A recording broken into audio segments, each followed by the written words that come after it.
J'ai choisi le centre de réadaptation physique du CICR à Kaboul, une photo de 1986, 3 femmes afghanes voilées et un délégué du CICR.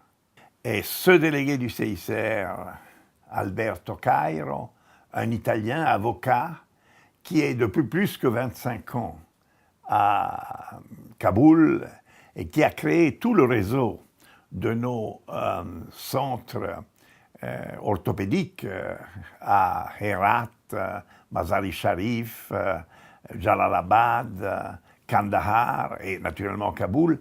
Et puis ces 3 femmes voilées, une jeune fille qui a au fond une blessure, on est en train de lui monter une jambe artificielle, et les 2 qui aident, probablement une la mère, c'est quelque chose de très prenant parce que ça démontre aussi que c'est très bien possible de travailler dans un pays musulman entre un délégué occidental et des femmes locales.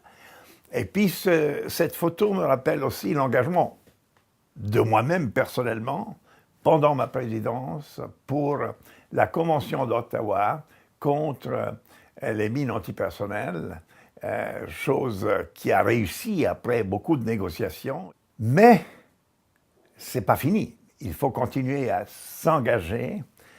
Ces drames humains continuent. Et puis, il y a le nouveau problème, celui des sous-munitions, des bombes et aussi obus à sous-munitions qui ont, au fond, amené à une nouvelle négociation. Et moi-même, j'étais engagé dans ça au CICR et je l'ai été pendant 10 ans après avoir quitté le CICR parce que c'est quelque chose d'important. Mon engagement, et c'est l'engagement de tout délégué du CICR, c'est de regarder en face la réalité des victimes.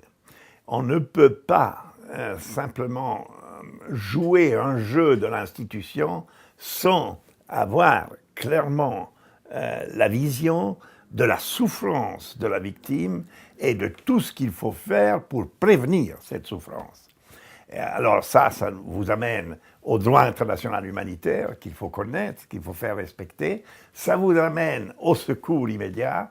Ça vous amène aussi à voir comment on peut prévenir, par exemple, par un accord international qui défend l'utilisation d'une certaine arme.